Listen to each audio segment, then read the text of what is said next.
Hola, ¿cómo están? Muy buenas tardes. Ya estamos a mitad de semana y desde la sala de redacción de CNN Chile les damos la bienvenida a Hoy es Noticia, donde pasamos de inmediato a revisar todo lo que está marcando esta jornada de miércoles 22 de octubre. Comenzamos con titulares.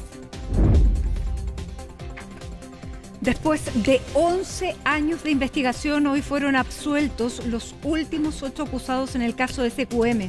El tercer tribunal de juicio oral de Santiago apuntó al tiempo transcurrido, afirmando que hubo una violación flagrante al derecho al ser juzgado dentro de un plazo razonable. Algunos de los eximputados, como Pablo Longueira y Marco Enríquez Ominami, acusaron a la Fiscalía de falta de pruebas. El Ministerio de Educación ordenó un sumario luego que en algunas comunas de la capital no llegaran los examinadores que iban a tomar el CIMSE a los alumnos de octavo básico. Las autoridades acusaron un incumplimiento de uno de sus proveedores y calificaron la situación de grave. Además, anunciaron que aplicarán todas las multas que correspondan. Sin declaraciones terminó la reunión entre el viceministro Álvaro García y las empresas generadoras, donde pretendían analizar el sobrecobro en las cuentas de la luz. En tanto, el presidente Gabriel Boric se refirió por primera vez a este caso y anunció que la devolución del dinero debe ser íntegra y oportuna. Por su parte, la oposición confirmó una acusación constitucional contra el ex titular de la cartera, Diego Pardo. Militares se desplegaron en las calles de Lima después de que el gobierno decretara estado de emergencia para contener el aumento de la criminalidad. En paralelo, la Policía Nacional de Perú realizó un mega operativo en varios distritos en los que se detuvo a más de 30 personas relacionadas al delito de la extorsión. Y en el deporte, Gustavo Álvarez prepara cambios en la formación de Universidad de Chile para su duelo ante Lanús por las semifinales de la Copa Sudamericana. Este jueves, desde las 19 horas, los azules formarían con Israel Poblete en desmedro del capitán del equipo, Marcelo Díaz.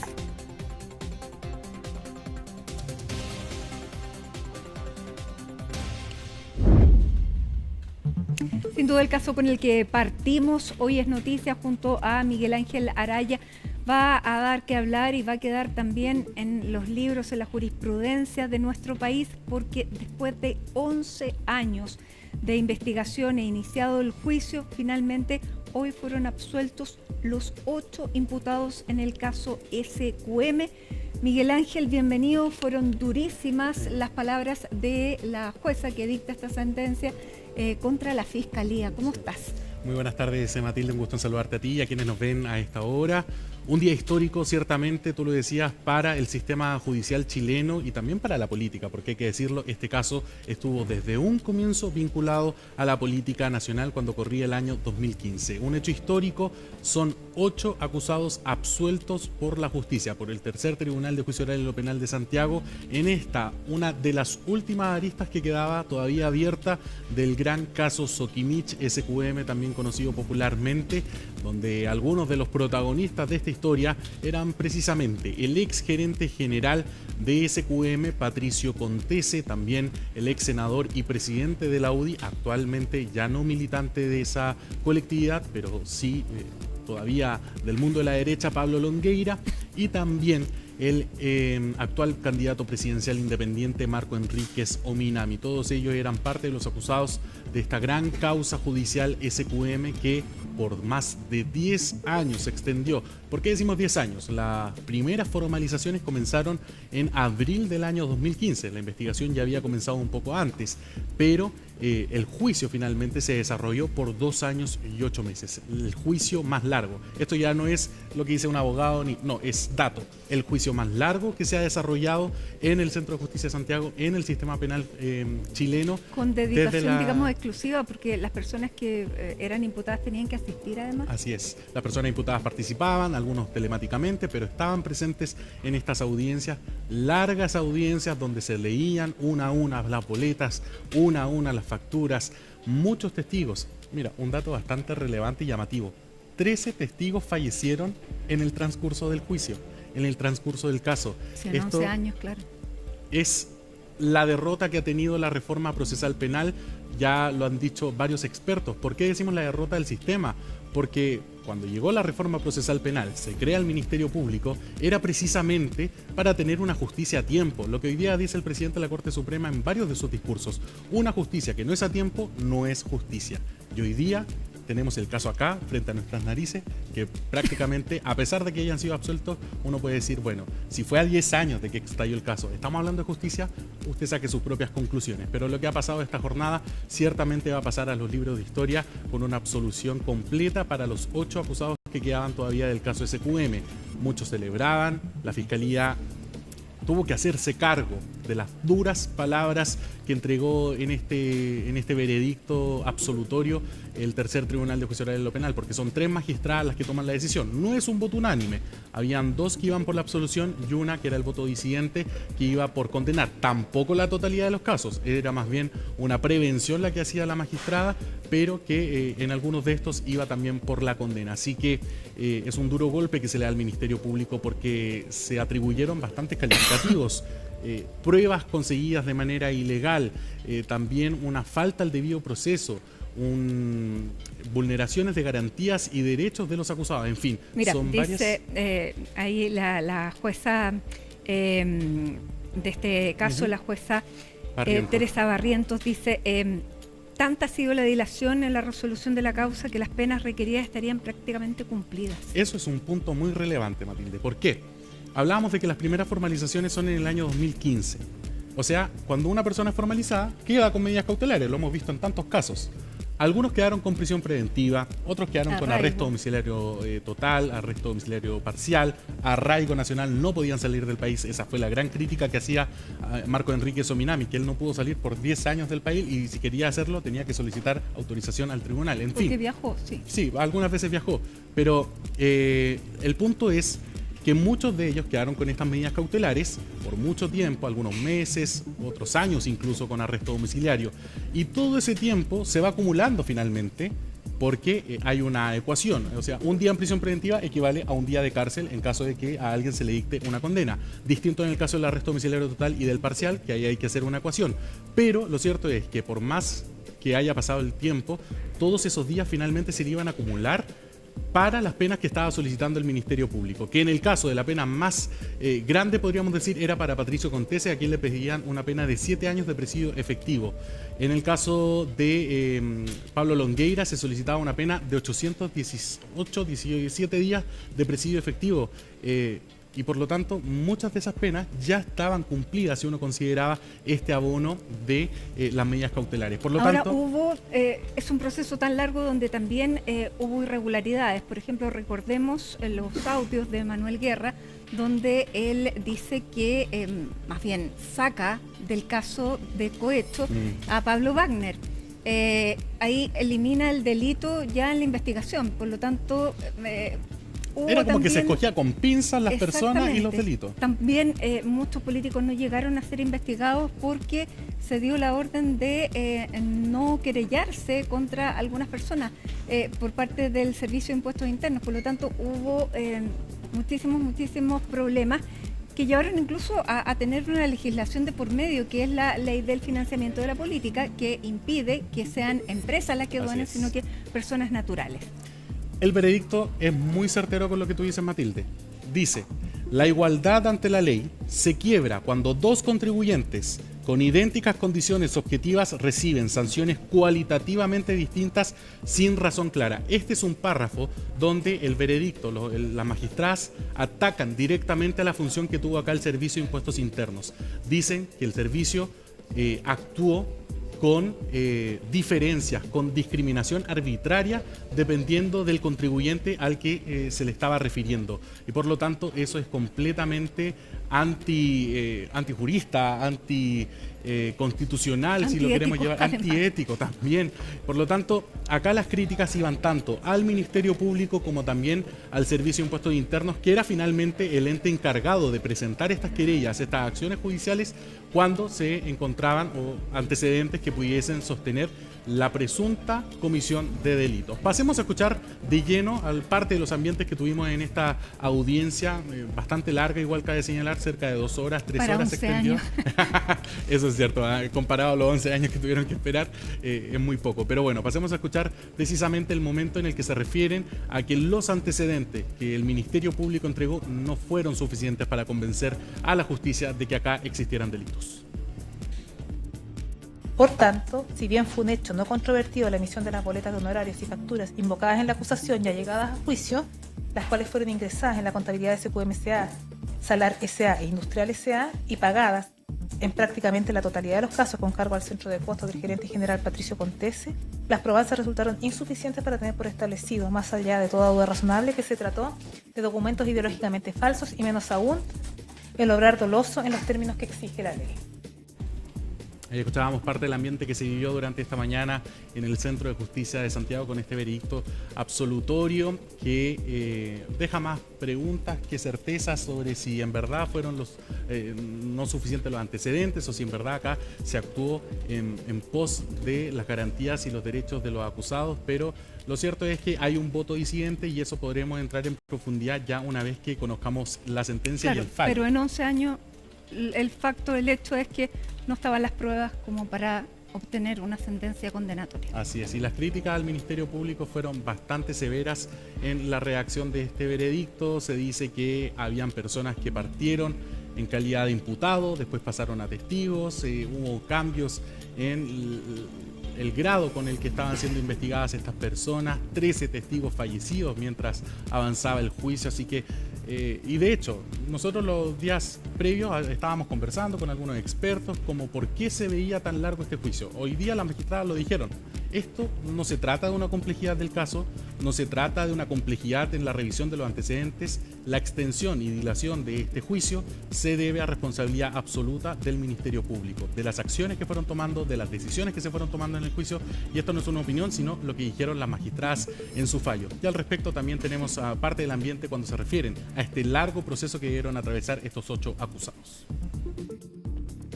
El transcurso de días, semanas, meses y años afectan la capacidad de memoria de las personas y los hechos en materia de la acusación cubren un periodo entre los años 2008 a 2015, deponiendo testigos y peritos durante los años 2023, 2024 y 2025 sobre hechos acaecidos hace 8, 10, 15 y hasta 17 años atrás, siendo una frase habitualmente empleada por aquellos el no recordar atendido el tiempo transcurrido, traduciéndose aquello en un uso reiterado del artículo 332 del Código Procesal Penal con el consecuente deterioro en la calidad de la prueba. De acuerdo a lo razonado, las sentenciadoras de mayoría estiman que, en el presente caso, existe una violación flagrante al derecho a ser juzgado dentro de un plazo razonable que afecta a todos los acusados, siendo la única forma de subsanar tal afectación e impedir que se perpetúe la adopción de una decisión absolutoria.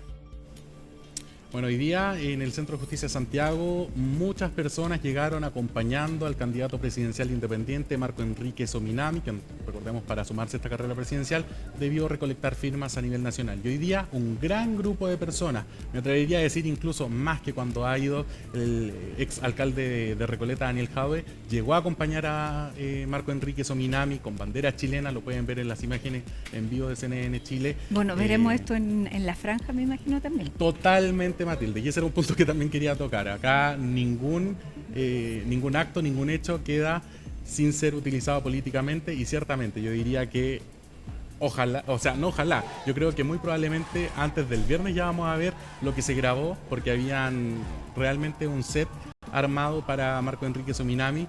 Y bueno, ahí vamos a ver cómo saca provecho de materia política. Lo cierto es que la justicia lo ha declarado absuelto, así que está en todo su derecho de utilizarlo esto de la manera que él considere correcta. Así que si estuvo, podríamos decir, políticamente acusado, judicialmente incluso, por 10 años, tiene todo el derecho a hacer los descargos que estime conveniente. Pero también habló con la prensa, se comunicó, hizo sus descargos ante los micrófonos de la prensa sobre esta, que él dice, persecución política que sufrió por instituciones del Estado, que lo querían bajar en las encuestas, que lo querían sacar de la carrera presidencial en aquellos años. Bueno, estos fueron los descargos de Marco Enríquez Ominami. Agradezco la masiva asistencia de mucha gente. No es el momento de polemizar con la realidad. Imagínense 11 años de su vida, 11 años de su vida en esto, 11 años, 13 acusaciones. Esto es un caso más grande que simplemente una causa. Fueron 11 años. Porque recordémosle al país simplemente cuándo empieza. Esto empieza cuando yo marcaba, era el político más creíble de Chile. Era el número 1 en las encuestas. Así comienza. Y comienza con la destrucción de mi reputación con acusaciones que fui demostrando una por una. De las 13, 12 fueron confirmadas como lo que yo decía, inocentes. Bueno, otro de los que celebraba bastante feliz, emocionado incluso, fue Pablo Longueira, que luego de estar mucho tiempo alejado de los medios de comunicación, mucho tiempo alejado de las cámaras, de la luz pública, finalmente hoy decide aparecer en esta audiencia y conversar con los medios de comunicación. Lo podría haber hecho ayer, cuando fueron el día de las últimas palabras. Sin embargo, él solicitó al tribunal acceder y retirarse del Centro de Justicia por la vía de los estacionamientos sin verle públicamente, pero hoy día él tomó la decisión de conversar con los medios, también lo hizo su abogado, y esto fue lo que señalaron. Esta que ha sido por lejos la peor batalla de mi vida, la gané porque no tengo tejado de vidrio. Nunca he tenido. Soy el político más revisado en Chile, más perseguido.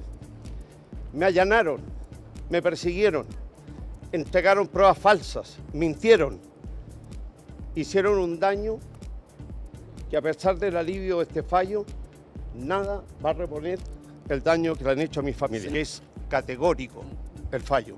No hay una sola prueba en este tribunal. Una sola prueba. Todo el mundo ha dicho el caso Soquimich.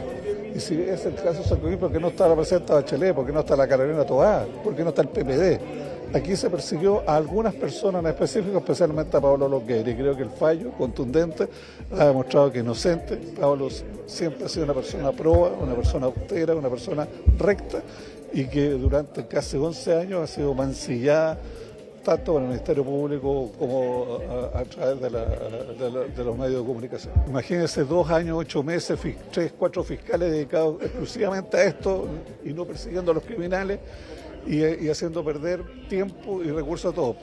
Y persiguieron, yo diría, a la persona equivocada, porque si hay alguien honesto en este país, Pablo Longueira.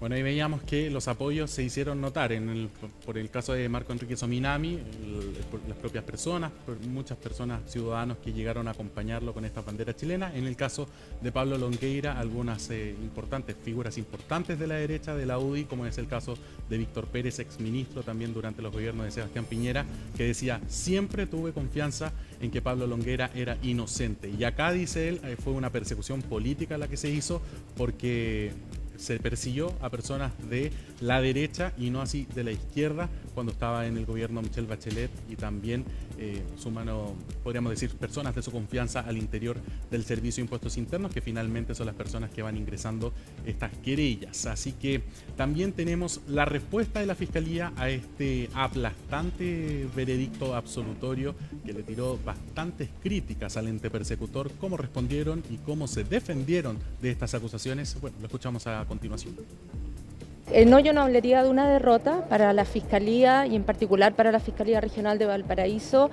Esto termina un capítulo con el deber cumplido. Nosotros desarrollamos una investigación seria, responsable, con una mirada objetiva. ¿Qué interés podría tener el Ministerio Público en retardar la llegada del juicio oral y la realización de esta etapa para la persecución? Eso, como le explicaba, desde el momento en que se presentó la acusación, lo único que hemos hecho es instar por llevarla adelante. Ellos incidentaron que les entregáramos nuevamente copias, que foliáramos las copias, señalaron que los documentos tributarios no se había probado su falsedad. Decenas de testigos declararon en juicio señalando que no prestaron los servicios.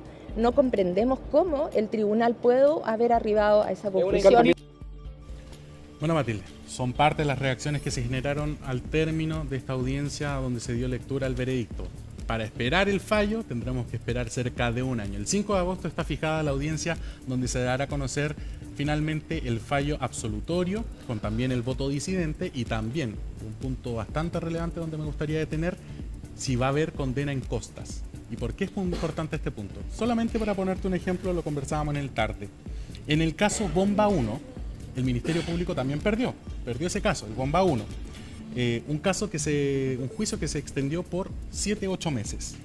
¿Cuánto tuvo que pagar el Ministerio Público? 700 millones de pesos por un juicio que se desarrolló por 7 u 8 meses. Este se desarrolló 2 años con 8 meses. ¿Cuánto tendrá que pagar quien sea condenado en costas? Bueno, lo vamos a conocer el próximo agosto del 2026. Y claro, ¿y cuál va a ser la decisión? Porque esta decisión pudiera ser apelada, pero... Podría ser apelada. De acuerdo a lo que estamos viendo, los querellantes no pudieron llegar a demostrar que las pruebas eran condenatorias, por lo tanto es muy difícil que alguien vaya, y además que... después de un caso de 10 después años. de un caso de 10 años, claro. Eso por una parte, y también hay que ver, porque hace años atrás Pablo Longueira dijo que cuando fuera absuelto se iba a querellar contra los fiscales. Pero no creo que tenga deseos de volver a tribunales Pablo Longueira. Hoy día fue muy precoz para referirse a esos temas. Tratamos de sacarle esas respuestas tanto a Marco Enrique Sominami como también a Pablo Longueira, porque ellos muchos decían, esto no va a quedar así, esto va a tener consecuencias, acá se vulneraron garantías y derechos, pero ninguno se atrevió a decir cuáles van a ser esas acciones. Claro. Pero muy probablemente en los próximos días podríamos tener novedades respecto a acciones, quizás incluso internacionales. La Corte Interamericana de Derechos Humanos podría ser una instancia. Bueno, eso lo veremos más adelante, cómo se defienden luego de esta persecución que ellos dicen haber sufrido durante estos últimos 10 años. Muy bien, muchísimas gracias, Miguel Ángel. Uno de los casos más bullados de nuestra judicatura. Muchas gracias. Buenas tardes. Muchas gracias. Nos vamos directamente con Pilar Gutiérrez, porque durante esta jornada, como se lo habíamos anunciado, el viceministro de Hacienda de Economía y además de Energía se reunió con las generadoras eléctricas. Esto es para evaluar el tema de los sobrecargos después de haber aplicado un doble IPC. Vamos a conversar con Pilar Gutiérrez para conocer qué fue lo que pasó durante esta reunión y si hubo declaraciones, que era lo que se había prometido inicialmente. ¿Cómo estás, Pilar? Muy buenas tardes. Hola Mati, ¿cómo estás? Muy buenas tardes. Claro, fue cerca de las 3 de la tarde que llegaron los representantes de empresas generadoras hasta aquí, hasta el Ministerio de Energía. Se había dicho en un inicio, sobre todo desde generadoras lo habían planteado así, que iban a dar un punto de prensa al término, pero finalmente eso no ocurrió y la jornada, la reunión que se sostuvo, finalmente finalizó sin ningún tipo de declaración a la prensa, al menos aquí en el lugar entonces donde se estaba concretando ese encuentro. Hasta aquí llegó el director ejecutivo de Generadoras de Chile como representante entonces del sector, también acompañado por una comitiva de aproximadamente 5 representantes del directorio, también de la asociación, para sostener esta reunión con el viceministro de Economía y Energía, Álvaro García, que tenía como objetivo principalmente un primer acercamiento entre el sector y las autoridades, el dar a conocer los distintos antecedentes que se tienen por parte de ambos lados, finalmente conversar con respecto a las cifras que se entrega también en este informe técnico preliminar de la Comisión Nacional de Energía, que como sabemos y como bien decías, Mati, lo que dio a conocer es que finalmente se estuvo aplicando un error metodológico que en simple lo que hizo fue que concluyó en una doble aplicación del IPC y por lo tanto generó que los clientes finales, es decir, todos los ciudadanos, pagáramos de más en las cuentas, en específico entre 2024 y 2025. La reunión duró aproximadamente unos 45 minutos. Nosotros aquí nos quedamos esperando también a esas declaraciones que se nos había comentado se iban a dar al término de la reunión, pero finalmente unos minutos después de que finalizara la reunión, los encargados y los miembros del equipo de prensa del ministerio salieron a comunicarnos a todos los periodistas que estábamos acá esperando que finalmente no iba a haber declaraciones y que las personas de hecho ya se habían retirado. Entonces no los vimos salir por la entrada principal, deben haber salido por otro lado, pero lo cierto es que entonces finalmente no hubo punto de prensa aquí en el exterior del Ministerio de Energía, por lo menos por parte de generadoras, que era lo que se había comentado. De hecho, al inicio, cuando Camilo Charme, representante de las generadoras, ingresó al edificio, intentamos preguntarle por algunos temas, sobre todo con respecto a los montos que se habrían cobrado en exceso, cuánto es esa cifra, entonces, según estiman desde las empresas generadoras, y a pesar de que le preguntamos reiteradamente, dijo que esas declaraciones las iban a dar al término y que habláramos una vez finalizada entonces la reunión. Y hasta el momento entonces lo que se estaría esperando es que este viernes concluya el plazo que tienen las empresas generadoras para hacer sus reparos con respecto al informe técnico preliminar y una vez realizado aquello, conocer entonces el informe técnico definitivo. Pasemos a revisar parte de algunas de las declaraciones que alcanzó a dar entonces el representante de Generadoras de Chile al ingreso al edificio. Escuchemos ese ambiente. A la vuelta de la reunión con el ministro, uno de los temas que vamos a tratar precisamente es ese, así que a la vuelta encantado de atender las consultas. A la salida, sí. O sea, no serían 100 millones de dólares. A la vuelta de la reunión del ministro podemos hablar de esos temas sin ninguna dificultad.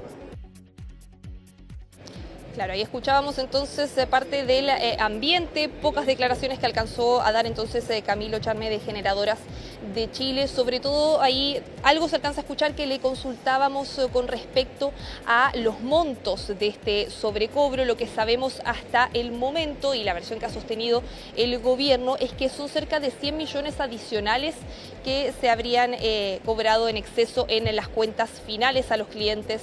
Y finalmente esta jornada conocimos un nuevo antecedente que en realidad lo que intenta instalar es que el monto sería bastante inferior a aquello. Fue la consultora Valgesta Nueva Energía que dio a conocer un estudio en donde dicen que no serían 100 millones de dólares los cobros en exceso que pagamos los clientes finales, sino que lo que se traspasó a las cuentas de la luz que pagamos todos los ciudadanos es más bien un monto cercano a 2 millones de dólares. Porque ahí lo que se reconoce en el estudio es que si bien la totalidad de este error metodológico sí da cuenta de una cifra cercana a la que está dando el gobierno, en realidad son solo 2 millones los que realmente pagamos los clientes finales, y ahí lo que se explica es que esto habría ocurrido en el periodo que va de julio a septiembre de 2024. ¿Y por qué el monto sería inferior?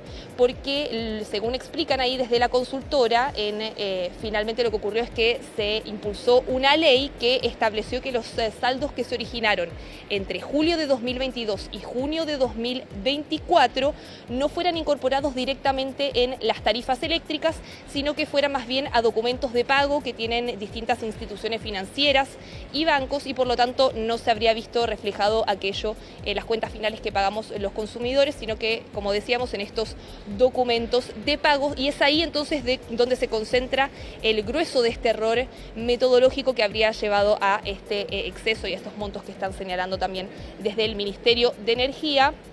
Esos montos que se quedan estipulados en estos documentos de pago aparte señalan en este estudio de Valgesta que todavía no se han concretado esos pagos que están en realidad pensados para el año 2028, pero entonces es a raíz de esto también que surge la pregunta de cuál de las dos cifras es la que tenemos que fijarnos, pensando de cara también a lo que podrían ser las rebajas en enero próximo en las cuentas de la luz para todos los clientes.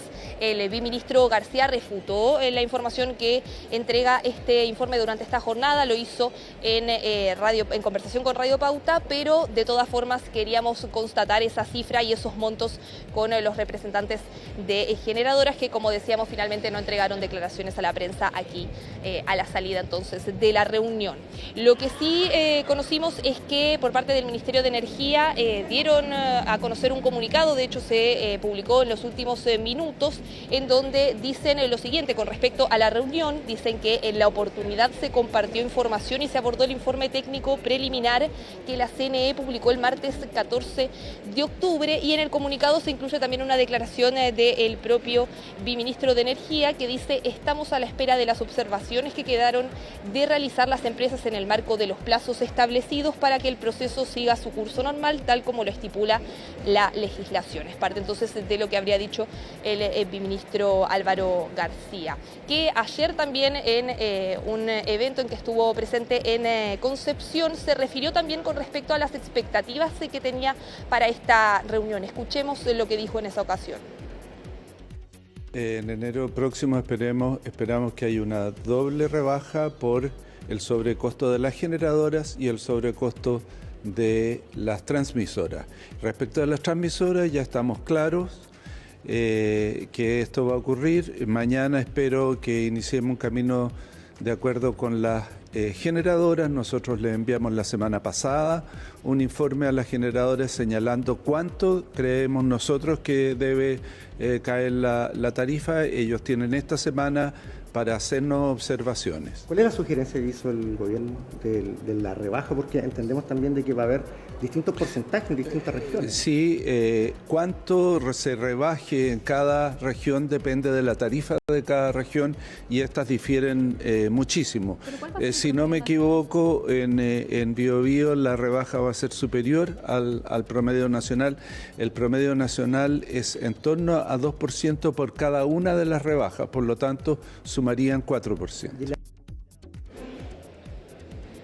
Parte entonces de lo que comentaba durante la jornada de ayer en Concepción el viceministro de Economía y Energía Álvaro García con respecto también a las expectativas entonces que tenía sobre esta reunión con las generadoras, este primer acercamiento con las empresas y las perspectivas con respecto a este sobrecobro que se habría originado en las cuentas de la luz y también pensando sobre todo en la devolución de esos montos, que la postura del gobierno ha sido más bien continuar con el proceso legal como está establecido y así a través de los decretos tarifarios poder lograr esa rebaja en enero de 2026. Lo que viene ahora entonces, como decíamos, hasta este viernes tienen en plazo las empresas generadoras para entregar sus observaciones y así dar plazo entonces al informe técnico definitivo. Bien, Pilar, muchísimas gracias por toda la información. Esperábamos declaraciones, tal como tú ahí, del ministro de la generadora. Se van a hacer esperar. Bien, muchísimas gracias. Que tengas una buena tarde. Y nosotros a esta hora hacemos un alto en Hoy es Noticia, nos vamos con imágenes de Santiago, donde a esta hora se registran 25 grados con 9 décimas de temperatura. Esta es la imagen del sector oriente de la capital. Ya regresamos para hablar de este tema, de los cobros de la luz, de lo que ha pasado en este juicio de SQM y mucho más con el senador de la Democracia Cristiana, Francisco Huenchumilla.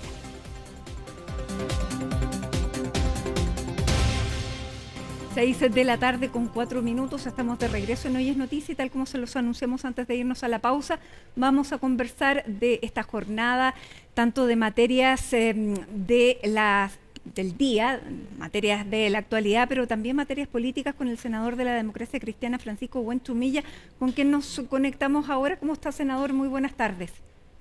Matilde, muy buenas tardes, gusto saludarla.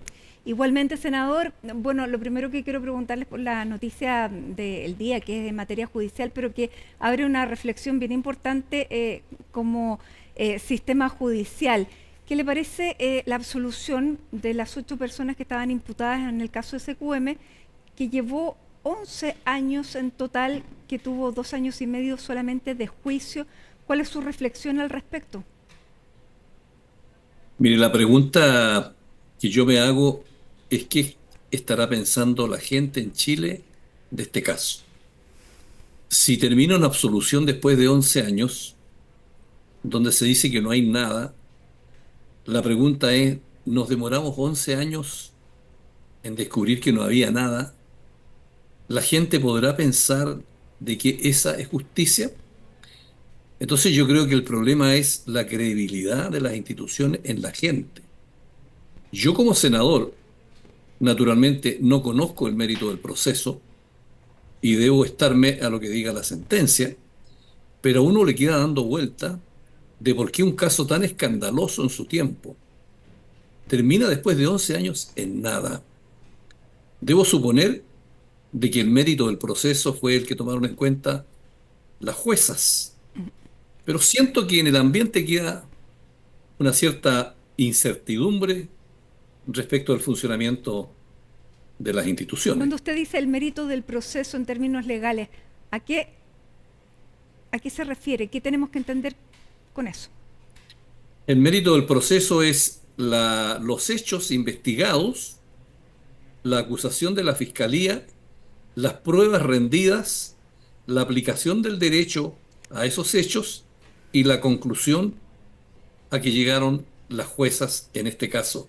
O sea, si en el proceso había antecedentes suficientes para condenar o para absolver. En este caso, las juezas estimaron de que no había antecedentes para condenar.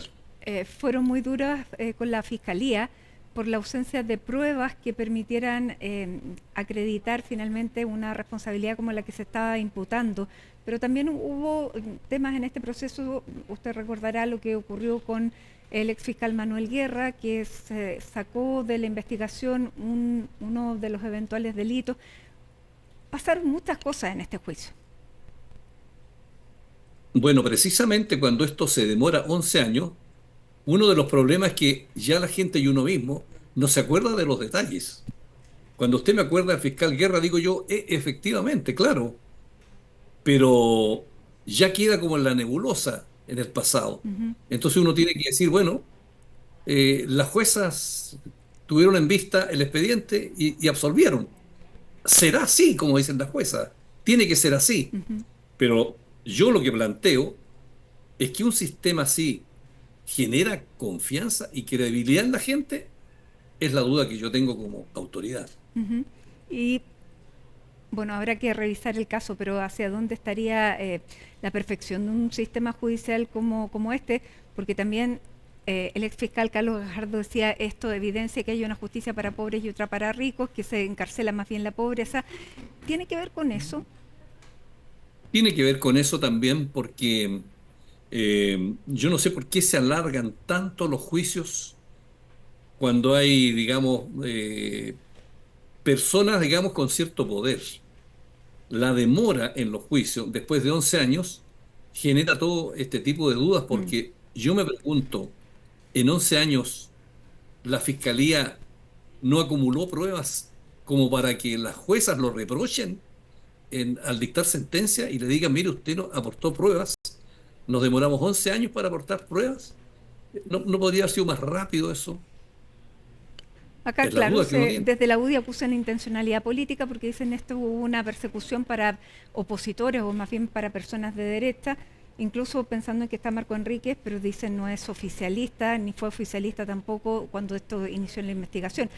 Se comienza a cubrir también con esa duda. Yo no me creo ese cuento de persecución política. ¿Persecución política de quién? ¿De la Fiscalía? De los fiscales tendría que ser.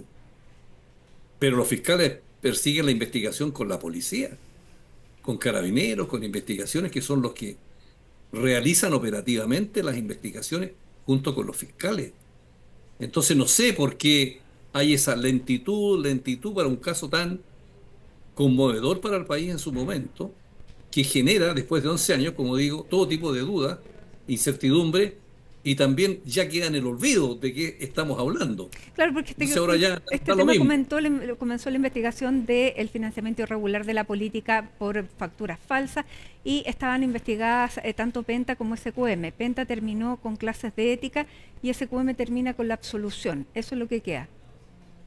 Así es, pues eso es lo que queda. Pero además, hoy día estamos en plenas elecciones parlamentarias y presidenciales ahora el 2025. La pregunta es, ¿y cómo está el financiamiento de estas campañas? ¿Cómo está el financiamiento? ¿Quiénes obtienen más financiamiento? ¿Quiénes obtienen más apoyo, recursos de los empresarios, de la gente más rica? ¿Cómo se distribuye ese apoyo? ¿Cómo influye la plata, digamos, en el despliegue de todo tipo de elementos de campaña?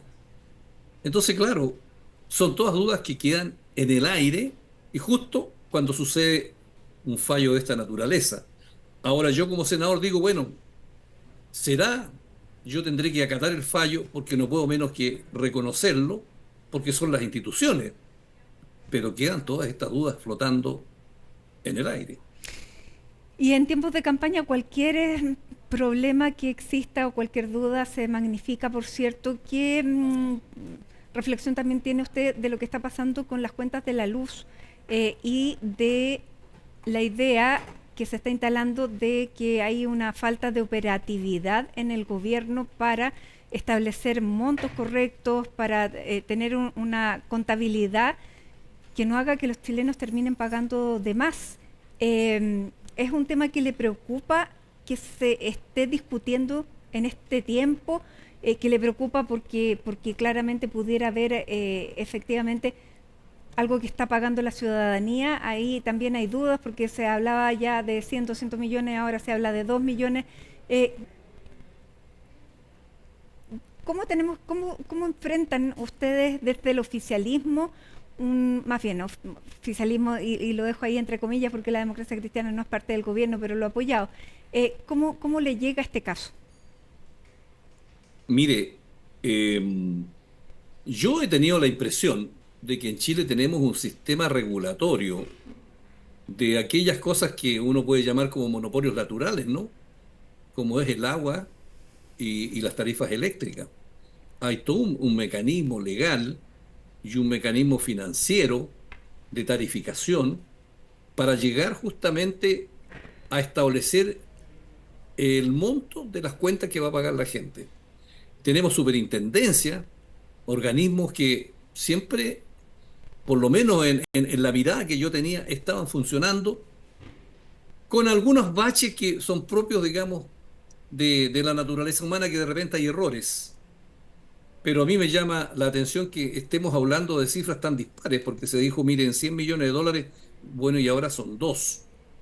Pero acordémonos que tuvimos antes el tema de las ISAPRES, pero eso fue a raíz de una sentencia de la Corte Suprema. Entonces, bueno, yo espero que eso se clarifique, porque necesitamos una respuesta desde el punto de vista más que política, porque el gobierno le pidió la renuncia al ministro y dio una señal política. Necesitamos una buena explicación para la gente de qué se trata esto y qué va a pasar con la gente que pagó de más. Esa es una respuesta que le corresponde al Ejecutivo, evidentemente, y nosotros esperamos que eso se produzca pronto y luego para clarificar exactamente de qué estamos hablando. Bueno, el presidente ha dicho que se tiene que devolver hasta el último peso y pronto. El problema es que hay que hacer todo este recorrido para ver efectivamente cuánto es lo que hay que devolver y cómo, y para eso se necesita una ley corta, pero lo que se está discutiendo es una acusación constitucional. Bueno, que son cosas paralelas. Yo creo que hay que hacer los estudios técnicos respectivos para cuantificar cuánto es el daño causado a la gente en las cuentas de luz, y eso le corresponde al Ejecutivo con los organismos técnicos.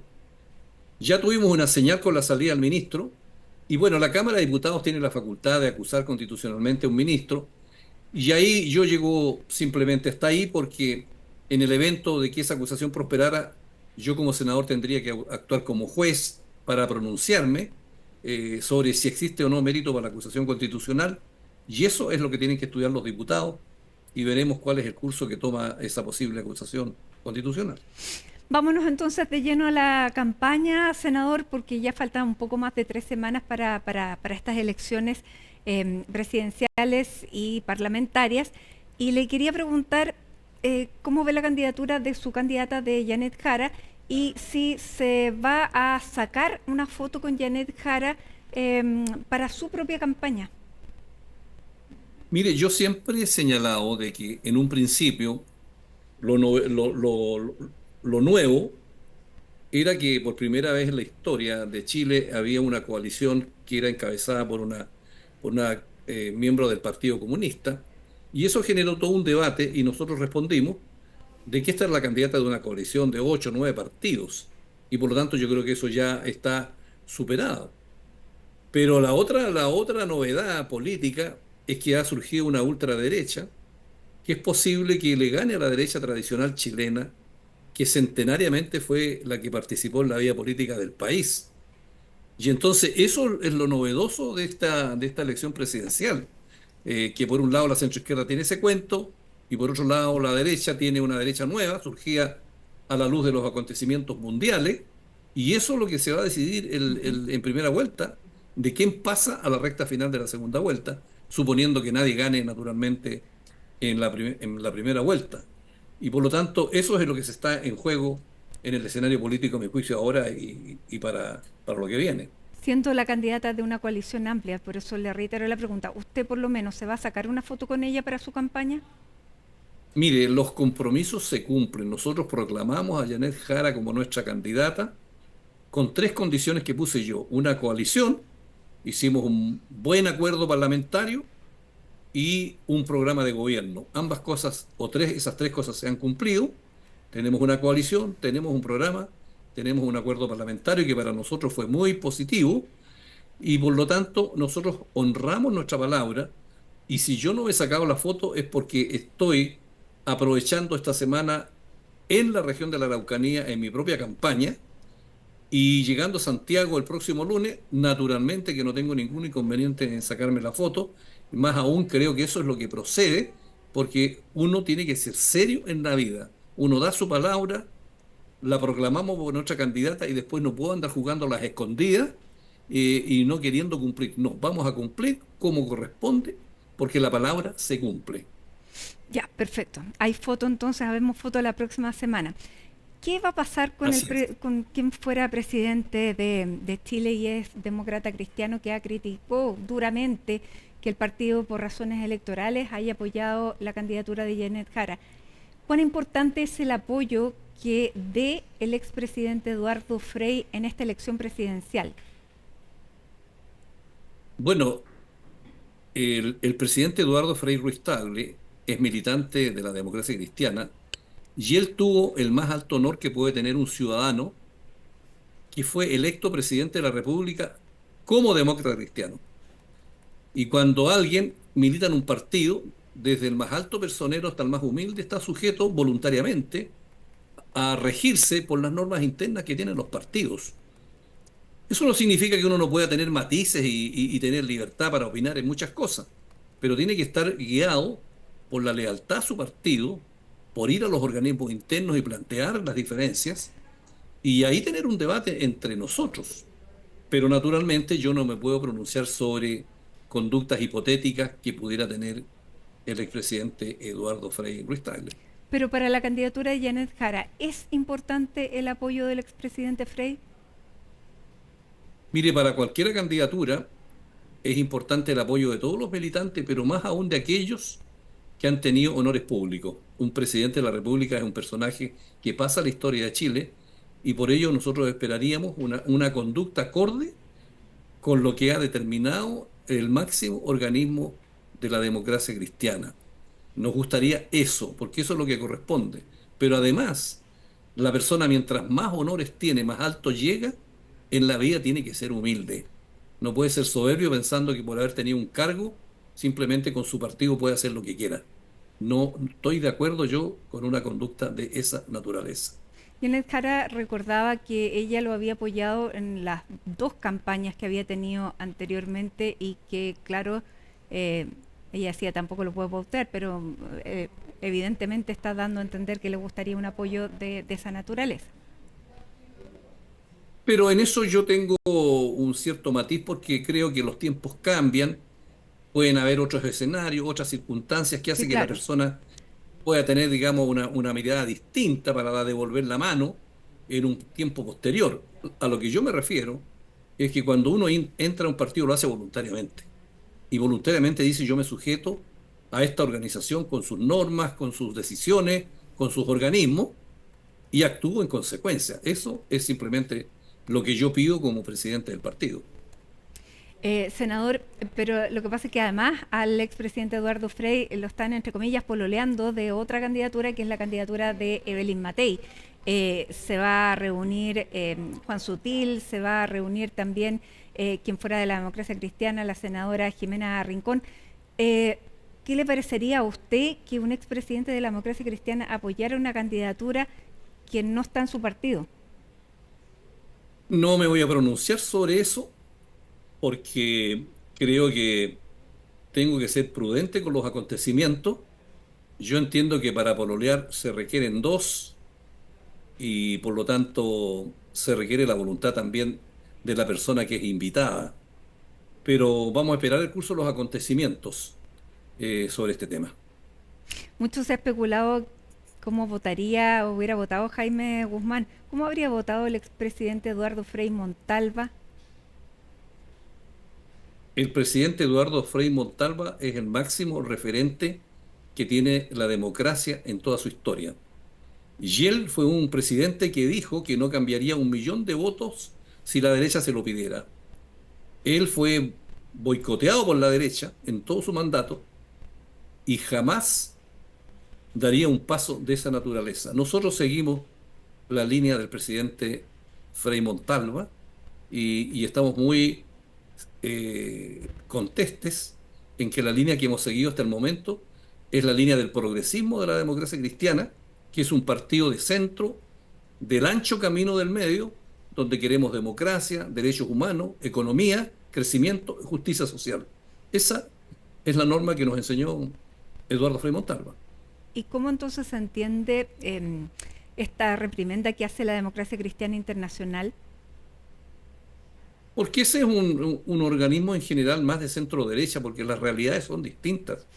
Las realidades de los países responden a su propia historia, su propia tradición, sus propios problemas. Y Chile tiene una historia distinta a la que tiene Alemania, por ejemplo, o a la que tienen otros países. Por lo tanto, digamos, no influye en el respeto que tenemos con los distintos partidos demócratas cristianos del mundo, pero nosotros tenemos nuestro propio cuento, nuestra propia historia, nuestros propios problemas como país. Senador, ¿y cómo ve la campaña de Janet Jara? Porque si bien las encuestas la dan como ganadora de la primera vuelta, que pasaría ella, pasaría con ventaja, en segunda vuelta es muy difícil el escenario para ella. Yo creo que son dos elecciones distintas. Aquí el primer objetivo es pasar a segunda vuelta. Y creo que eso hoy día, según las encuestas, lo está logrando. Ya veremos cuál es el escenario, con quién tiene que enfrentarse en segunda vuelta, y habrá que hacer en ese momento un diseño estratégico y táctico acorde con el nuevo escenario. La segunda vuelta es otra elección y ya veremos cómo la enfrentamos. En ese escenario, claro, es distinto, pero pudiera haber, bueno, dos, y hay encuestas que dicen incluso hay un empate técnico entre las tres candidaturas más relevantes de oposición, que serían Kast, Kaiser y Matei. ¿Sería una campaña distinta frente a cada uno de ellos? Bueno, esto es por así decirlo, un escenario político que requiere flexibilidad acorde con la persona que tú tienes que enfrentar.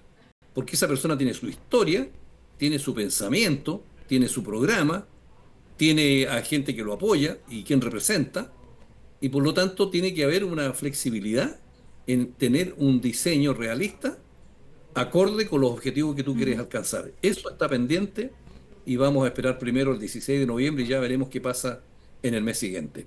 ¿Cómo ha visto usted desde su posición el actuar del gobierno, que ha recibido tantas críticas por incluso invisibilizar a la candidata?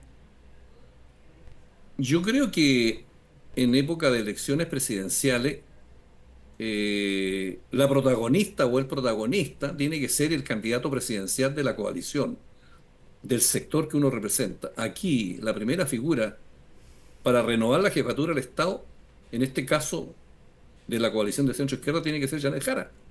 El presidente es el líder del país, que está cumpliendo una etapa, sus 4 años de gobierno, y creo que hace muy bien en terminar las cosas pendientes que tiene para entregar el gobierno en marzo, pero la competencia aquí está en la candidata presidencial Janet Jara para la nueva etapa del país. Bien, senador, le queremos agradecer desde CNN Chile este contacto desde la región de la Araucanía, y por supuesto nos vamos a quedar atentos a cómo se sigue desarrollando esta campaña y todos los hechos de los que hemos conversado. Encantado, Matilde. Buenas tardes. Muchísimas gracias. Bueno, lo conversábamos con el senador Francisco Buenchumilla, este apoyo que está buscando la candidatura de Evelyn Matei a el expresidente Eduardo Frei Ruiz-Tagle. De todo ello vamos a conversar junto a Colomba y Josué Colomba. Muy buenas tardes, Mati, así es, porque desde el estreno de la franja televisiva el viernes pasado ya han habido apariciones, guiños a expresidentes de la República como el fallecido expresidente Sebastián Piñera y también Patricio Elwin en la franja electoral, por ejemplo, de los parlamentarios actuales y quienes buscan llegar al Congreso de Renovación Nacional, que ha desencadenado entonces una serie de polémicas también por quienes apuntan en contra del uso de figuras emblemáticas como lo son los dos expresidentes, pero también ha reflotado el cuestionamiento que hay sobre por quién apoyará el expresidente Eduardo Frei, quien, recordemos, el 6 de agosto de este año se pronunció en contra de la candidatura o bien del apoyo de la democracia cristiana a la candidatura de Janet Jara. Recordemos que eso también generó en un principio, cuando la Junta Nacional de la Democracia Cristiana toma esa decisión de que Alberto Undurraga, el diputado que entonces será presidente de la Democracia Cristiana, renunciará a la presidencia, entonces siendo desde ese momento el senador Francisco Huenchumilla quien lidera el conglomerado. Ahora, hay dudas sobre lo que va a hacer el expresidente de la República, Eduardo Frei, porque justamente ese 6 de agosto no pronunció un apoyo hacia ninguna candidatura, solamente dijo que la decisión que había tomado la Democracia Cristiana era un camino que él no pretendía seguir y que estaba en desacuerdo porque decía que se había tomado con fines electorales, traicionando los principios de la democracia cristiana. Habían sido tajantes esas declaraciones, pero que provocaron que hoy personeros del comando de la candidata presidencial Evelyn Matei se estén acercando y han tenido, de hecho, conversaciones con el expresidente Eduardo Frei, al menos los que son dirigentes de Demócratas y Amarillos, porque también, recordemos, hay varios militantes de esos partidos que además apoyan a Evelyn Matei, que pertenecen justamente a la democracia cristiana. Pertenecían obviamente porque renunciaron y se fueron a los partidos de Demócratas y Amarillos que hoy respaldan la candidatura. Hoy estuvo justamente en conversación con CNN Chile Radio la jefa de bancada de Demócratas, la diputada Joana Pérez, y también opinó al respecto el presidente de la UDI, el diputado Guillermo Ramírez, así que pasemos a revisar las declaraciones. Estoy segura que con un sentido de responsabilidad política va también a dar un guiño, y probablemente más que un guiño, a este nuevo espacio político que se crea. Yo creo que eso se va a ir dando. Él es un expresidente, lo respeto mucho, pero así como ha sido capaz de levantar la voz en momentos bien difíciles de nuestro país, con mucha valentía y coraje, porque no nos olvidemos que tenemos una izquierda que hace mucho bullying político, no solo a un expresidente, sino también a las actuales candidaturas, ¿cierto? A mujeres también en política, como de lado y lado eso se ve. Estoy segura que el presidente Eduardo Frei va a estar a la altura y va a hacer los guiños respectivos porque cree en la gobernabilidad del país. Eduardo Frei lleva décadas recorriendo el mundo, promoviendo la inversión para que vengan a Chile y se genere empleo y se generen nuevas industrias. Ha sido pionero en la lógica del desarrollo tecnológico. Fue el primero en concesionar, por ejemplo, grandes autopistas. El presidente Frei es un hombre que trajo modernización y progreso a Chile, lo ha seguido haciendo después de su presidencia y por lo tanto el país le debe mucho. Nos sentiríamos honrados si es que él apoyara nuestra candidatura, por supuesto que sí. Claro, una persona que admiran, una figura también emblemática, ¿no es cierto?, en nuestro país, que incluso la propia candidata presidencial Evelyn Matei, al ser consultada sobre esto, dijo en conversación con Radio ADN esta mañana que él es un expresidente de la República, una persona que tiene prestigio, que tiene que tomar decisiones por sí mismo, que no es quien Evelyn Matei para pedirle nada. Y en ese contexto también decía la candidata presidencial que le tiene una gran admiración, similar a lo que decía entonces el presidente de la UDI, el diputado Guillermo Ramírez. Todo esto también ha reflotado lo que puede hacer este eventual apoyo a la candidatura de Evelyn Matei por parte del expresidente Eduardo Frei, porque justamente también los voceros ayer de la candidata presidencial Janet Jara, en específico Alejandra Sepúlveda, dijo que hay cierto resentimiento por parte de la candidata presidencial Janet Jara a lo que no fue finalmente un pronunciamiento en apoyo a su candidatura. Así que vamos a pasar a revisar primero las declaraciones del senador y vicepresidente de Demócratas Matías Walker, desde donde aseguran que han mantenido una conversación con el expresidente Eduardo Frei, y luego también revisamos el resto. Se equivoca Janet Jara y todos los que pretenden pautear por la prensa al presidente Eduardo Frei respecto de su opción presidencial. Él siempre ha demostrado tomar estas decisiones con autonomía, pensando en el interés superior de Chile. Así lo hizo el año 2022, cuando pese a todas las presiones de los partidos, él manifestó su opción por el rechazo a una propuesta refundacional que pretendía dividirnos como país.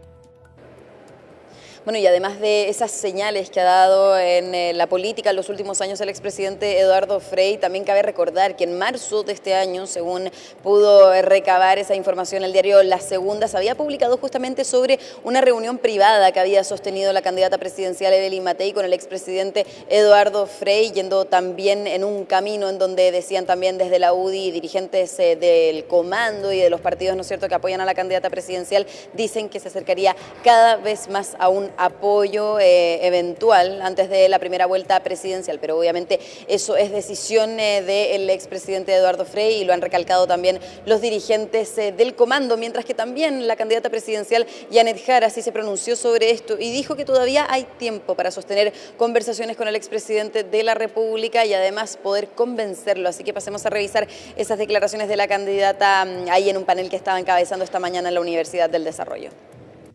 Como expresidente de la República tiene su propia opinión. Yo espero poder conversar en algún minuto con él, no se ha dado esa oportunidad, pero espero ojalá poder comunicar mejor, compartir mejor mis ideas y capaz que lo logremos convencer. Porque yo trabajé muy duro por la campaña de él en la segunda vuelta cuando se enfrentó a la derecha, ¿no? Y pensé que iba a ser de la misma manera, pero bueno, él tiene su opción, y un expresidente de la República, así completamente respetable su posición. Mira, lo que pasa es que el expresidente Frei puede hacer lo que estime pertinente. Yo creo que en eso nuestros presidentes y expresidentes, sean del sector que sean, tienen una alta valoración y reconocimiento de mi parte. Sé que es difícil de comprender para todos, pero así por lo menos veo yo la política. Bueno, y justamente las declaraciones de la candidata presidencial y también las de su comando fueron las que generaron cierta polémica, o por lo menos reacciones por parte del comando de la candidata presidencial Evelyn Matei, donde recalcan que la figura de un expresidente de la República no se le puede presionar sobre una decisión de este tipo, ¿no es cierto?, sobre la decisión de apoyar eventualmente a la candidata presidencial Janet Jara o bien apoyar alguna otra candidatura que en este caso estaría más cercano a ser la de la candidata presidencial Evelyn Matei, según han informado y han también conversado con él justamente desde su comando. Bien, Colomba, muchas gracias por esta información política hasta ahora, cuando son las 6 de la tarde con 33 minutos. Hacemos un alto en Hoy es Noticia, nos vamos con esta imagen de la playa de Reñaca en la ciudad de Jardín. 18 grados la temperatura a esta hora ahí en ese lugar, lindo atardecer. Ya regresamos con otras noticias del día.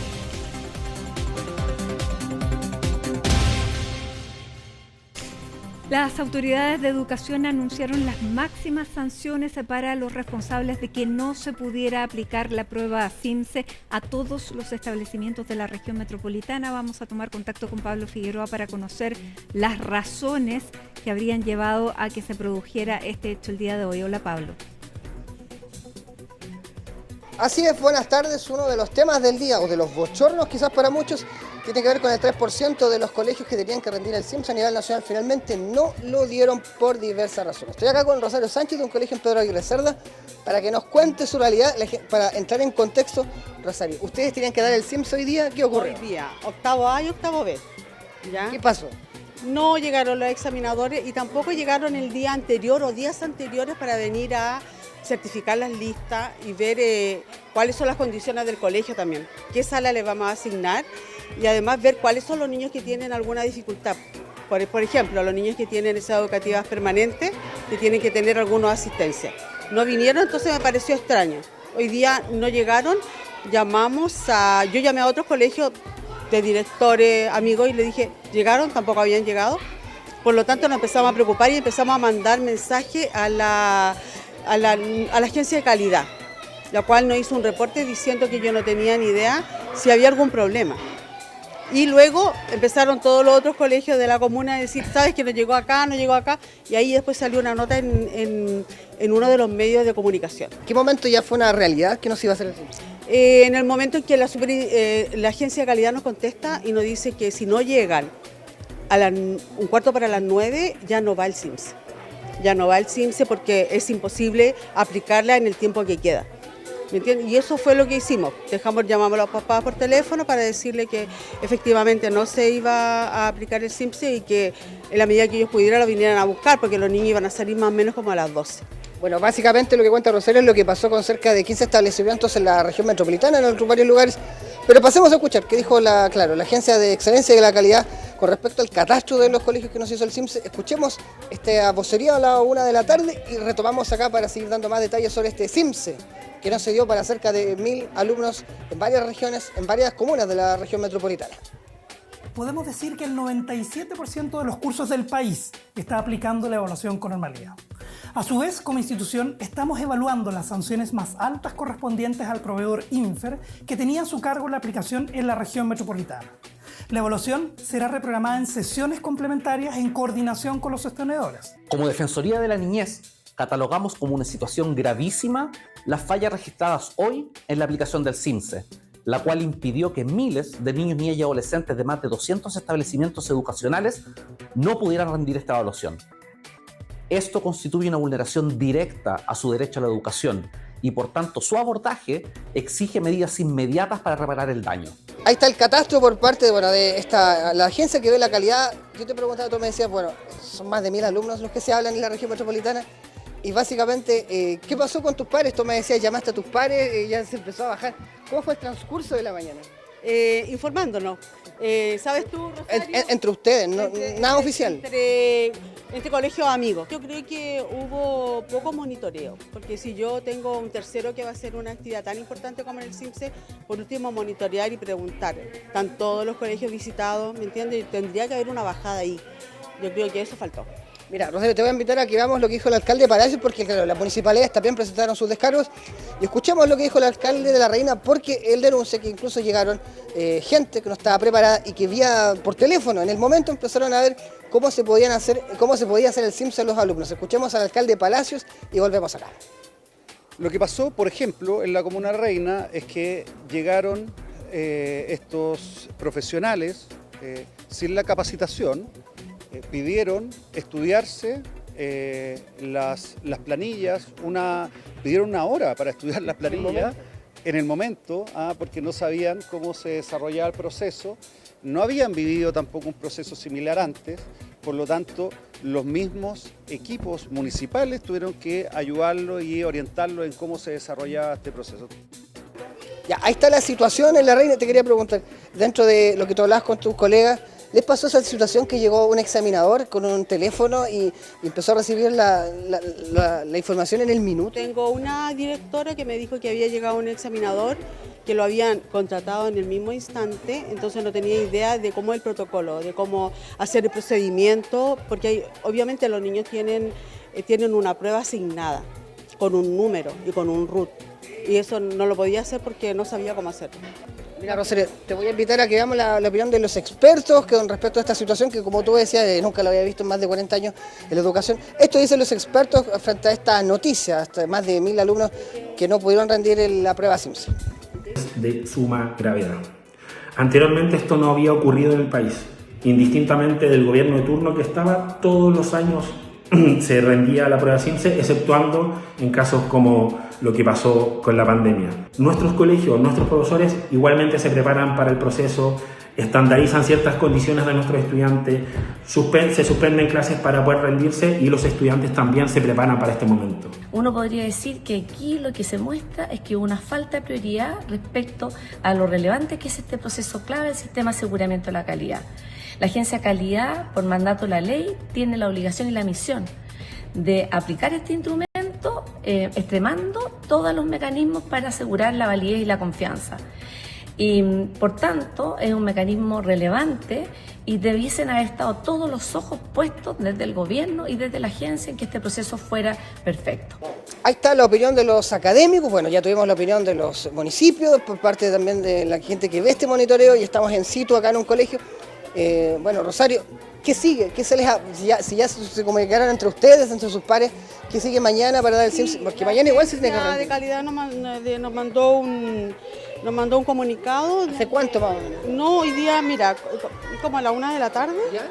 Nos mandó un comunicado en el cual dice que se van a comunicar con nosotros y van a reprogramar la prueba. ¿Y la de mañana no irían? No, la de mañana no va. Los colegios que no se fue aplicado hoy día no hacen prueba mañana. Así que ellos se van a comunicar directamente con cada uno de los directores de los colegios. ¿Cambia mucho el calendario, lo que tenían preparado este tipo de situaciones, no? No, uno en un colegio siempre tiene que estar en una situación de emergencia. Y esta fue una emergencia, entonces tiene que uno rearmarse siempre. Ahí está, muchas gracias. La opinión in situ, Matilde, de acá desde un colegio, uno de los tantos que no logró dar el CIMSE, que ya nos ratificaba, tampoco lo van a dar mañana, se van a reagendar por parte de una situación que es noticiosa, bochornosa, dependiendo del punto de vista que lo tome cada uno. Lo importante es que el CIMSE no se dio y varios niños quedaron frustrados esta jornada. Buenas tardes. Bien, muchas gracias, Pablo, por esa información. Que tengas una buena tarde. Y nos vamos de inmediato con información de último momento, porque la Corte ha ordenado el regreso a prisión de Mauricio Ortega, agresión de Návila Rifo, tras un recurso que presentó el CERNAM. Mauricio Ortega fue condenado por esta brutal agresión que dejó ciega a Návila Rifo en 2016 y deberá regresar al centro penitenciario de Puerto Aysén, luego que la Corte de Apelaciones de Coyhaique acogiera un recurso de amparo presentado por el Servicio Nacional de la Mujer y Equidad de Género.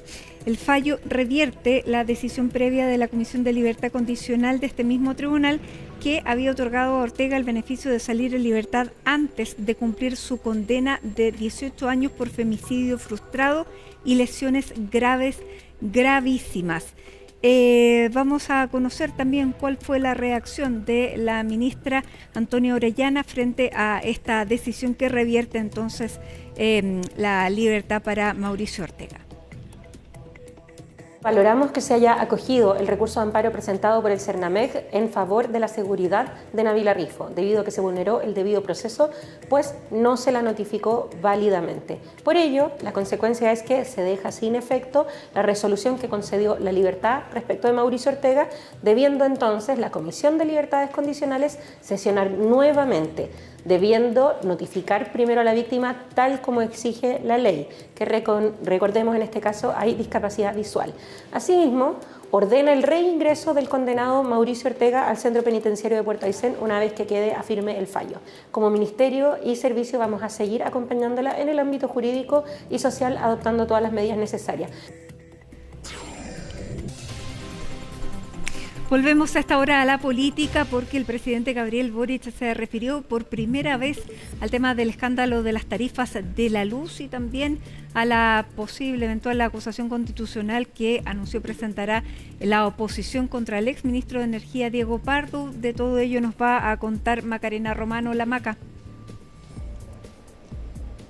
Muy buenas tardes. Claro, una acusación constitucional que se materializa, aunque ya salió de su cargo el exministro de Energía Diego Pardo. Una acción, ¿cierto?, que viene y proviene por parte de parlamentarios de oposición. Hablamos de 8 partidos de oposición que van desde amarillos y demócratas hasta el Partido Republicano. Tiene un apoyo bien relevante en la oposición esta acción que va en contra entonces del exsecretario de Estado. ¿Qué buscan, dicen parlamentarios? Bueno, que haya también una sanción, ¿cierto?, respecto a la responsabilidad que ellos dicen tiene el gobierno por estos cobros excesivos en las cuentas de la luz. Primero, lo que se supo, ¿cierto?, respecto a un doble cobro inflacionario, bien digo, en torno a las cuentas de la luz, pero también sobre esta información que transparenta Traselec, ¿cierto?, una empresa eléctrica que también habría estado cobrando en exceso respecto a su servicio y que el gobierno se habría enterado hace más de un año. En ese marco entonces es que ahora sí se materializa esta acción en contra de Diego Pardo, por supuesto generando diversas reacciones en el gobierno, pero también en el Congreso. Escuchemos justamente al presidente Gabriel Boric respecto a este tema. Quiero decirles en primer lugar que las empresas de electricidad no pueden cobrar más de lo que deben, y si es que lo hacen, cada peso será devuelto. Si algo no vamos a tolerar es que hayan abusos que perjudiquen a la ciudadanía. Me entero mientras estábamos en esta ceremonia que la oposición, en el uso de sus derechos constitucionales, ha decidido presentar una acusación constitucional al ministro ya renunciado. Están en su derecho. Yo no me voy a poner a juzgar las atribuciones del Congreso. Lo que yo les digo es que, como gobierno, nosotros vamos a estar enfocados en las soluciones para la gente. Desde los argumentos de la oposición aseguran que es necesario que haya costos políticos, más allá de la salida, ¿cierto?, del exministro ahora de Energía, y que también se pueda llevar a cabo esta acusación, que en caso que prospere en el Congreso se pueda suspender por 5 años de ejercer cargos públicos a Diego Pardo, quien fue ministro de este gobierno de Energía, que asume después de la salida, ¿cierto?, de Claudio Huepe, y que entonces lidera casi hasta el final del gobierno la cartera de Energía. Escuchemos parte de los argumentos entonces que hicieron y que pusieron sobre la mesa estos parlamentarios, que ya lo decíamos, es de forma transversal en la oposición y que por lo mismo dicen tiene un escenario cuesta arriba el oficialismo en este caso. Escuchemos. Que la ministra vocera del gobierno diga que no hay responsabilidades o que no hay mérito cuando se habrían cobrado de más 225 millones de dólares a los chilenos en la cuenta de la luz, me parece que simplemente demuestra que la ministra Vallejo no está sintonizando con lo mal que lo está pasando la gente en materia económica. Es un hecho grave. En segundo lugar, hemos decidido presentar la acusación constitucional como en conjunto de toda la oposición. Y además sabemos que hay parlamentarios oficialistas que también la van a votar a favor. Por lo tanto, eso demuestra que hay un mérito suficiente desde el punto de vista de asumir las responsabilidades políticas, pero también hay un mérito respecto a los antecedentes. Aquí son 225 millones de dólares pagados de más por todos los chilenos en la cuenta de la luz. Si eso no es mérito para una acusación constitucional, ¿qué tiene que ocurrir? Nos hemos articulado como oposición y Demócratas apoya la acusación constitucional contra el exministro Pardo. Hemos puesto nuestros equipos para presentar una buena acusación constitucional, pero además también apoyaremos la comisión investigadora, porque aquí no basta con lo que es la responsabilidad política del ministro, sino también con distintas instituciones y personas que reciben sueldos millonarios y que no controlaron a la industria. Pero por sobre todo, el mecanismo para restituir esos dineros que la gente pagó de más. Por supuesto, también fue un tema que respondieron algunos candidatos presidenciales y otros sin preguntas se refirieron al caso. En el caso de Janet Jara dijo que ella, no respalda o no está de acuerdo con esta acusación constitucional porque la salida de Diego Pardo ya se concretó.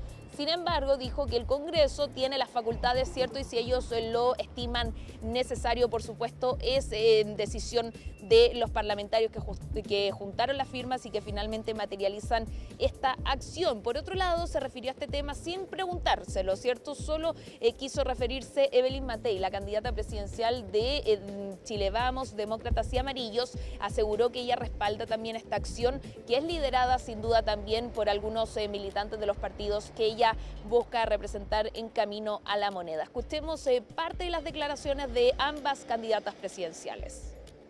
Mire, como la acusación constitucional tiene por objetivo ejercer responsabilidades políticas y el exministro Pardo ya salió, la verdad no sé en qué va a mejorar la vida de las personas estando en medio de una elección con el Parlamento enfrascado en una acusación política. Pero, como la ley le otorga la facultad que le otorga a la Cámara de Diputados, si ellos quieren hacer eso, allá ellos. Estamos frente a un gobierno que ya dejó de gobernar. Y yo, en vez de estar comentando y metiéndose en forma indebida en las elecciones, le pediría al presidente de la República que se preocupe de gobernar, de dirigir a sus ministros, y reitero, aunque no es mi decisión, es la de ellos, y aunque yo he dicho una y otra vez que no me gustan las acusaciones constitucionales en general, creo que en este caso absolutamente era necesaria y por lo tanto la apoyo. Según el oficialismo, esto demuestra, esta declaración de Evelyn Matei demostraría que el hecho busca más bien un punto político más allá de buscar una solución, porque dicen, acá ya salió Diego Pardo del Ministerio de Energía y lo que se debe estar buscando, el objetivo es devolver los excesos cobrados, ¿cierto?, por estas empresas a raíz de estos malos cálculos que sin duda se concretaron e hicieron y repercutieron, ¿cierto?, en el bolsillo de todos los chilenos y chilenas. Por otro lado, también dicen que entonces esto, si se hubiera dado no en una carrera ya a puertas de la elección parlamentaria, no se hubiera presentado este tipo de acusación constitucional. Escuchemos parte de estos argumentos.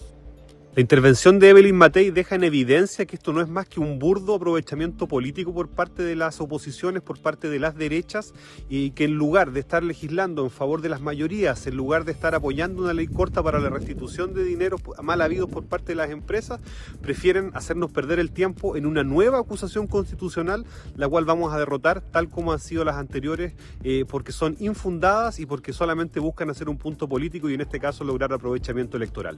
La derecha está haciendo de escuderos de las eléctricas. En vez de estar preocupados de presentar acusaciones constitucionales contra un ministro que ya salió de su cargo, debiéramos estar todos poniendo de nuestro esfuerzo para tramitar un proyecto de ley corta para que las eléctricas compensen, devuelvan lo que corresponde a los clientes, a los usuarios.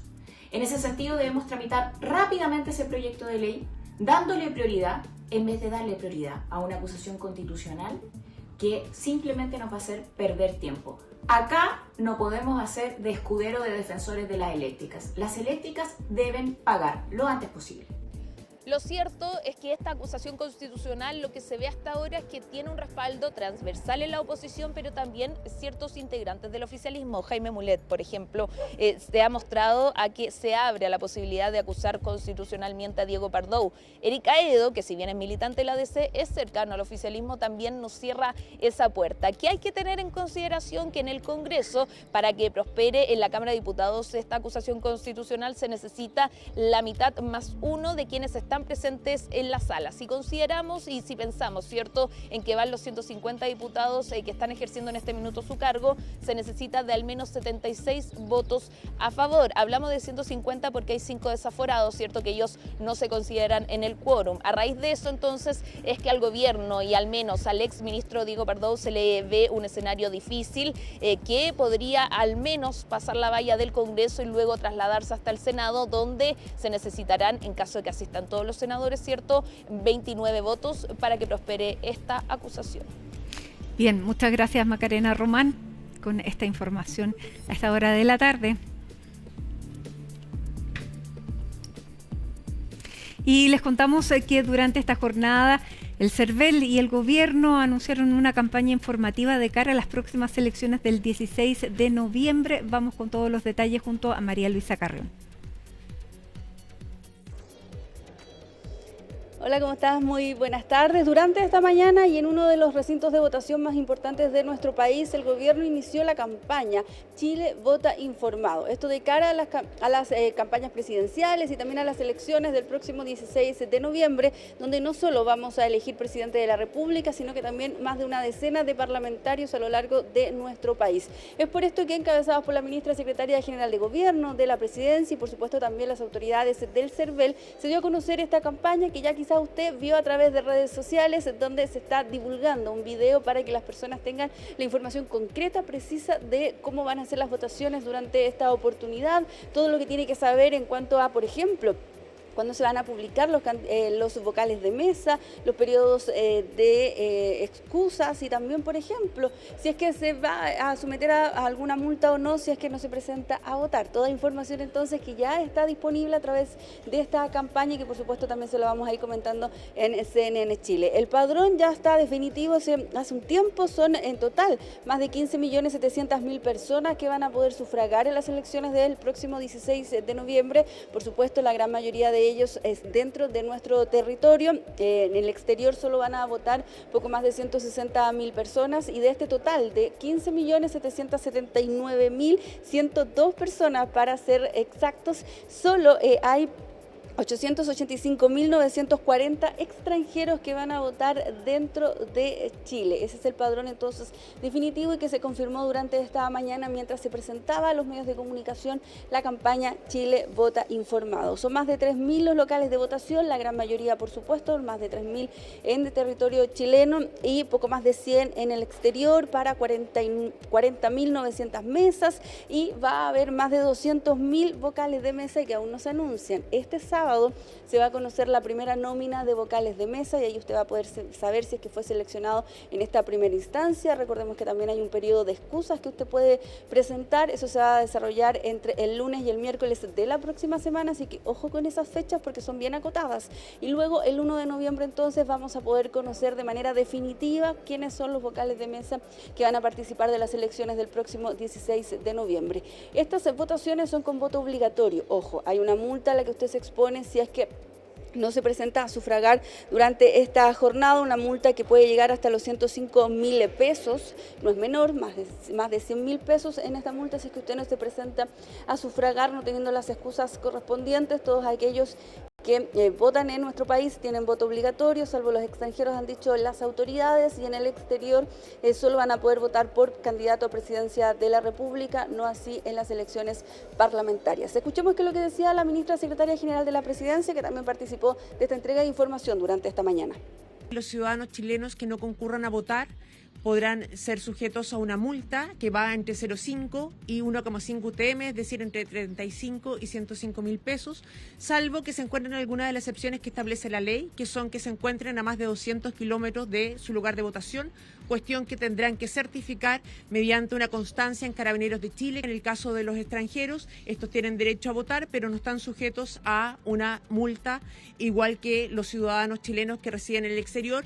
Entonces, fechas claves que no se le pueden olvidar a usted. Este sábado se van a dar a conocer la primera nómina de vocales de mesa entre el miércoles y el 29 de octubre, 27 y 29 de octubre va a poder presentar las excusas correspondientes y ya definitivo, la nómina que se cierra, la definitiva se va a conocer el 1 de noviembre, pocos días antes entonces de las elecciones del 16 de noviembre. Y ya sabemos, como es habitual, los vocales de mesa, si es una labor obligatoria, se expone a multas muy considerables si es que no concurre a ejercer esta función en el día de las elecciones, que pueden llegar, y acá ojo no es menor, a las 8 UTM.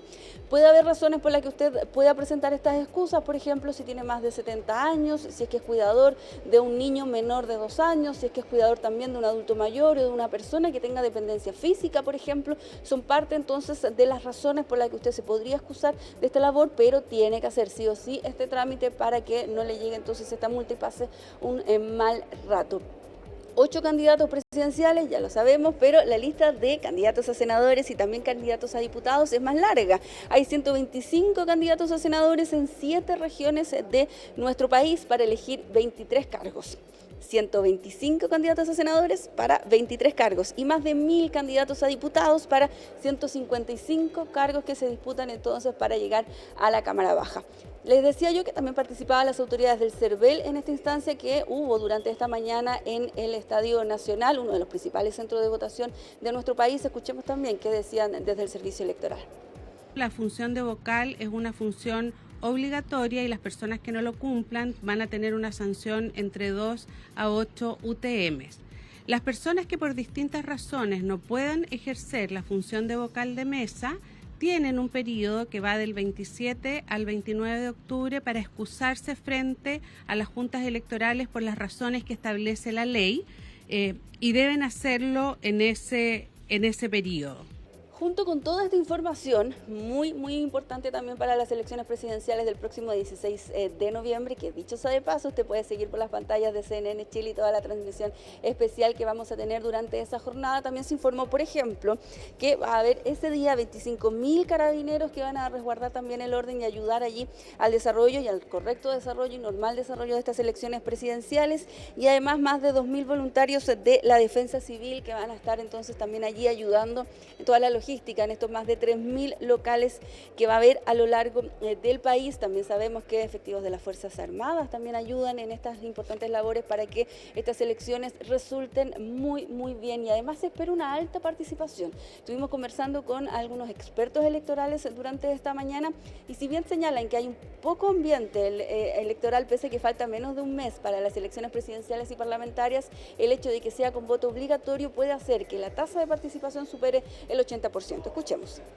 Ya estamos en la última milla de la elección y yo siento que no hay mucho ambiente electoral. La gente no se ve entusiasmada. Yo creo que hay bastante hastío, quizás un poco de saturación, debido a que durante los últimos años hemos tenido numerosos procesos electorales. Sin embargo, me parece a mí que la gente igual va a ir a votar en masa, dado que hay voto obligatorio. Y también en muchos casos hay un sentimiento de deber ciudadano. Entonces, lo más probable es que tengamos tasas cercanas al 85%, que son las tasas que hemos visto en las últimas elecciones con voto obligatorio. ¿Y qué es lo que dice la ciudadanía? Muchos de ellos conversaban con nuestra colega Valentina Nieto durante esta mañana que van a votar solo porque el voto es obligatorio. Sin embargo, la gran mayoría sí mencionaba que era entusiasta de poder participar de las decisiones de nuestro país, sobre todo considerando que son elecciones presidenciales para elegir a la máxima autoridad entonces que nos representa en Chile. Entonces, eso también era importante para las personas con las que conversábamos durante esta jornada, que ellos tildaban, no es una elección cualquiera, son elecciones presidenciales, también parlamentarias, pero presidenciales al fin y al cabo. Entonces se va a decidir en estas elecciones el curso de nuestro país en los próximos años, y eso hacía también que muchas personas se sintieran aún más motivadas de participar de este proceso. Escuchemos qué es lo que decían las personas con las que conversábamos también durante esta mañana. Si tuviera la opción de no ir, no voy, pero como el tema de que te cobran una multa, sí, al final es obligada que uno tienes que ir. Siento que después uno no tiene derecho como a reclamar si no te gustan porque no participaste, entonces por lo menos tus ideas están siendo escuchadas a través de otra persona. Mitad y mitad, o sea, hay flojera y también hay gente que necesita ver cambio en el país. Fechas claves ya para ir cerrando este despacho, usted ya lo ha visto, la franja electoral está en pleno desarrollo, las campañas también en las calles, sobre todo en las campañas presidenciales, que son quizás las más vistosas para usted. Son 8 candidatos para un cupo de presidencia de la República, 23 cargos de senadores que se van a elegir en 7 regiones de nuestro país y 155 cargos para la Cámara Baja. Fecha importante, este sábado se va a dar a conocer la primera nómina de los vocales de mesa, después va a haber un periodo de 3 días para que usted presente las excusas y el 1 de noviembre la nómina definitiva, y ya allí comienza la cuenta regresiva para las elecciones presidenciales y parlamentarias del próximo 16 de noviembre. Muy bien, muchísimas gracias María Luisa Carrión con estas informaciones de las próximas elecciones 16 de noviembre. Sigan en nuestra sintonía a través de todas nuestras plataformas y hasta mañana.